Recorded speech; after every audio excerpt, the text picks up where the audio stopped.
قلعہ میرٹھ کے سامنے کا سارا میدان قطب الدین ایبک کی فوج کے سواروں اور پیادوں سے بھر گیا۔ سن 588 ہجری کے ایک روشن دن قطب الدین ایبک پوری طرح تلخ ہو کر اپنے خیمے سے برآمد ہوا اور نصر من اللہ و فتح قریب کہہ کر گھوڑے پر سوار ہوا اور بڑے جاہ و جلال سے میدان کے ایک سرے سے دوسرے سرے کا چکر لگا کر میدان کے وسط میں جا رکا۔ اس وقت 1000 ایسے چیدہ اور منتخب سوار ایبک کے ہم رکاب تھے، جن میں سے ہر ایک ذاتی شجاعت اور فن جنگ میں یکتا شمار کیا جاتا تھا۔ 1 سے 2 قدم پیچھے اس کا بہادر سردار کمال الدین سمرقندی کھڑا تھا۔ ایبک نے بلند آواز میں اپنے لشکر کو مخاطب کر کے کہا، مجھے اپنی جسمانی، فوجی اور مالی قوت پر اعتماد نہیں ہے، بلکہ میں اس نصرت الہی پر پورا بھروسہ رکھتا ہوں جو ہمیشہ اہل اسلام کے ساتھ رہی ہے۔ مجھے اچھی طرح علم ہے کہ حق کبھی مغلوب نہیں ہوتا، اس لیے میرا دل قوی ہے۔ بے شک میں اپنے ارادے میں کامیاب ہوں گا اور ناپاک مشرکوں سے ان مقتول مسلمانوں کے خون کا کما حقہ انتقام لوں گا۔ الحمدللہ کہ ملک و مال کی طمع نے مجھے برانگیختہ نہیں کیا، بلکہ میری خالص نیت یہ ہے کہ ستم رسیدہ مسلمانوں کی حمایت کروں اور ان کافروں کو قرار واقعی سزا دوں جو تراوڑی یعنی ترائن کی دوسری جنگ میں شکست فاش کھانے کے بعد اپنے قلمرو میں آباد پر امن مسلمان شہریوں کو بلا دریغ موت کے گھاٹ اتارنے میں مصروف ہیں اور اپنے علاقے میں آنے والے مسلمان سوداگروں کو بلا وجہ گرفتار کر کے جیل میں ڈال دیتے ہیں اور ان کے مال و اسباب پر قابض ہو جاتے ہیں۔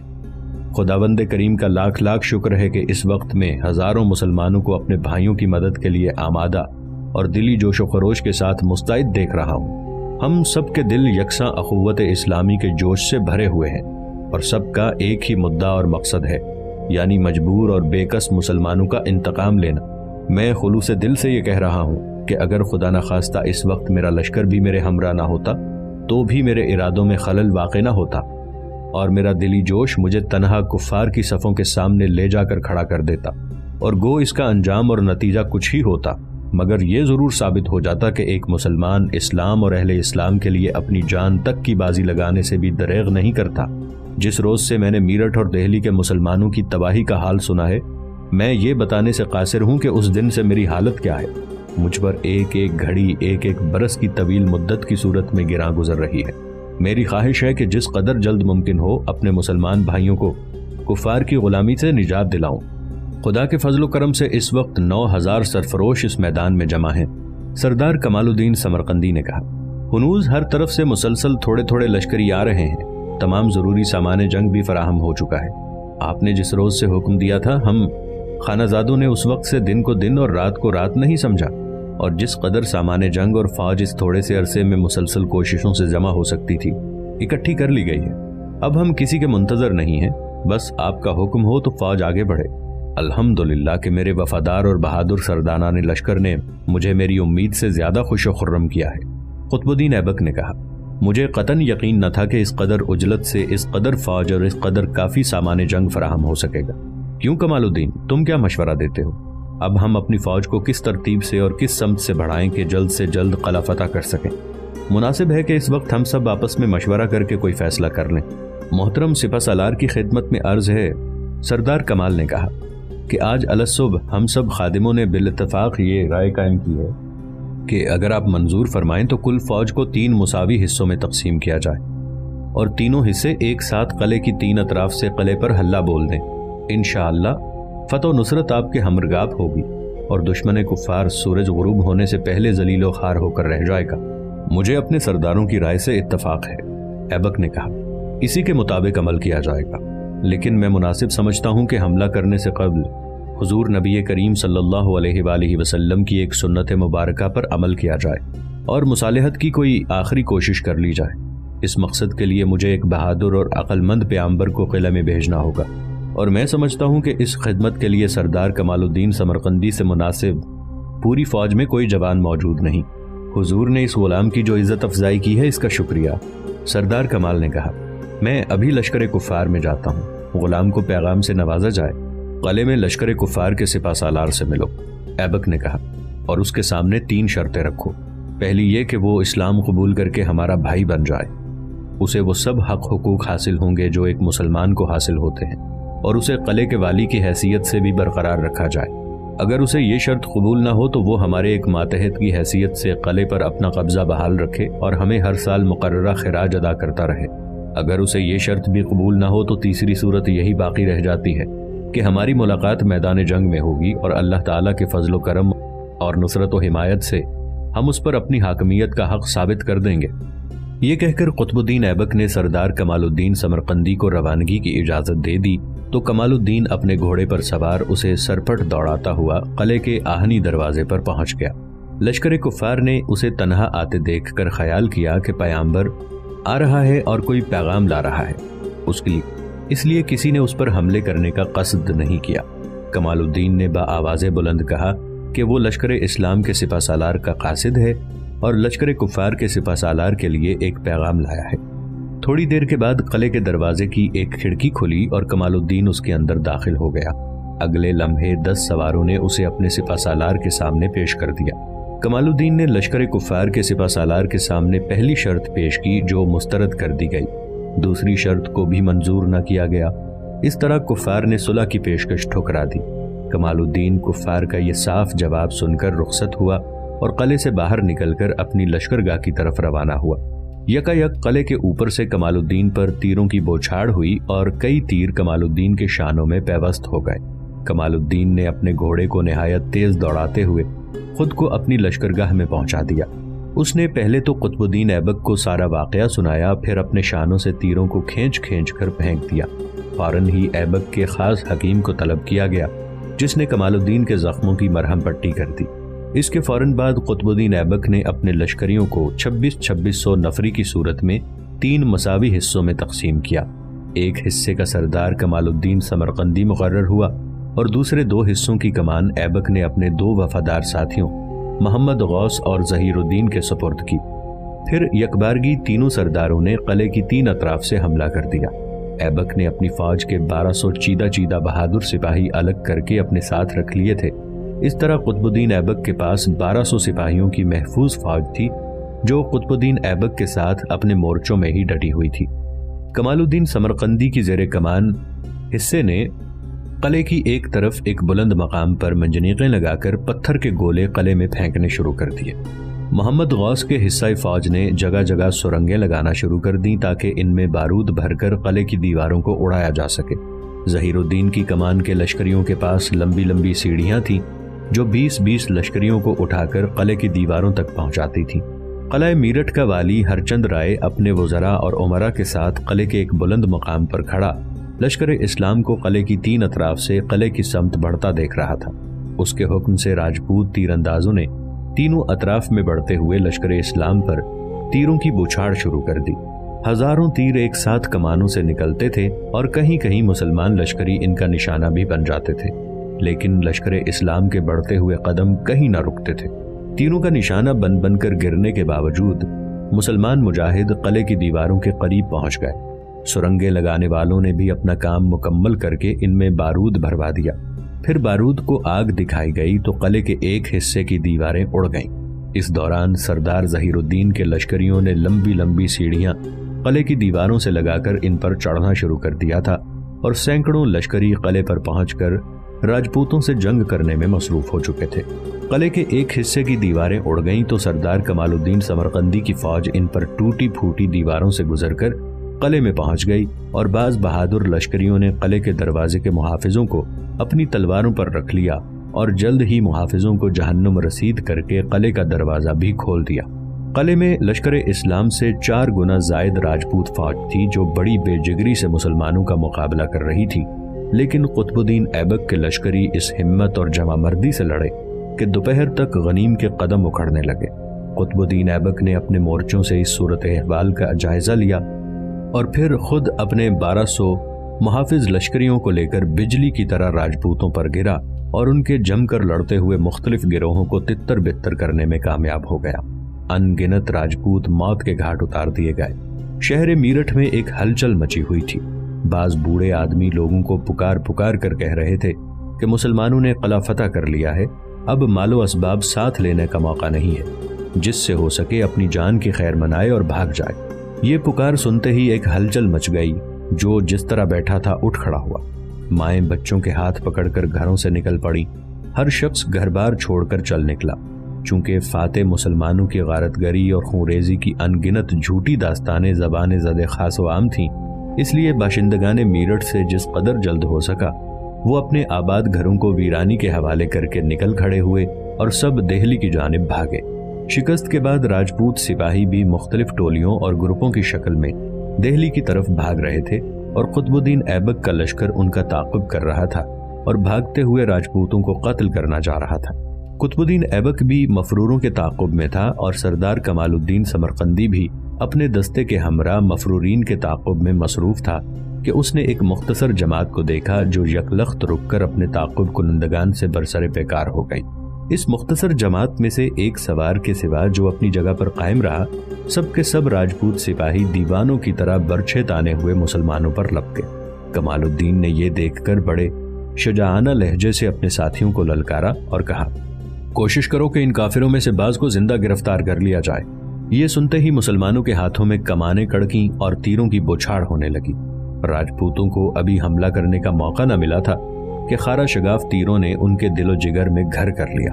سواروں کے ہاتھ سے نیزے اور گھوڑوں کی پشت سے سوار گرنا شروع ہوئے، اور جلد ہی یہ لڑائی اپنے اختتام تک پہنچ گئی۔ اس وقت سردار کمال الدین سمرقندی نے بڑی پھرتی سے آگے بڑھ کر ایک گھوڑے کی باگ پکڑ لی، اور اس کے اشارے سے باقی ماندہ گھوڑوں کو بھی مسلمانوں نے اپنے قبضے میں کر لیا۔ اس کارروائی میں سب سے بعد جو سوار چکرا کر گھوڑے سے گرا، اس کے منہ سے جو درد انگیز الفاظ نکلے وہ یہ تھے، آہ راجکماری رتن بھائی، اب بھگوان ہی تیری مدد کرے گا۔ کاش تو بھی اپنی فطری بہادری اور جرت کے ساتھ ہمارے ساتھ آگے بڑھ کر ان دشمنوں سے مقابلہ کرتی، اور اپنی معصوم روح ان جگر فگار تیروں کی نظر کر کے خود کو اور اپنی برتر و اعلیٰ قوم کو غلامی کی ذلت سے بچا لیتی۔ افسوس تیری قسمت میں ملیچ مسلمانوں کی کنیز بن کر خواری لکھی ہوئی تھی، اور قسمت کے لکھے کو کون مٹا سکتا ہے۔ یہ الفاظ قطب الدین ایبک نے بھی سنے، اور جب سردار کمال الدین سمرقندی نے بھی اپنے قریب سے ان واضح الفاظ کو اچھی طرح سنا تو وہ یکبارگی چونک کر چاروں طرف دیکھنے لگا۔ اس نے دیکھا کہ مغربی سمت ایک سوار برق رفتاری سے بھاگ اٹھائے اپنے گھوڑے کو بھگاتا چلا جا رہا ہے۔ یہ دیکھ کر کمال الدین فوراً ہی رکاب پر پاؤں رکھ کر گھوڑے کی پشت پر چھلانگ لگا کر سوار ہوا، اور ننگی شمشیر ہاتھ میں لیے بے تحاشا اس سوار کے تعاقب میں چلا۔ اگلے چند منٹ بعد کمال الدین نے اس سوار کو جا لیا۔ اس نے دیکھا کہ اس سوار کے شانوں پر سیاہ ریشمی گیسو بکھرے ہوئے ہیں، اور وہ یہ دیکھ کر عجیب شش و پنج میں پڑ گیا۔ اس کے ذہن میں کئی سوال ابھرے، یہ مرد ہے یا عورت؟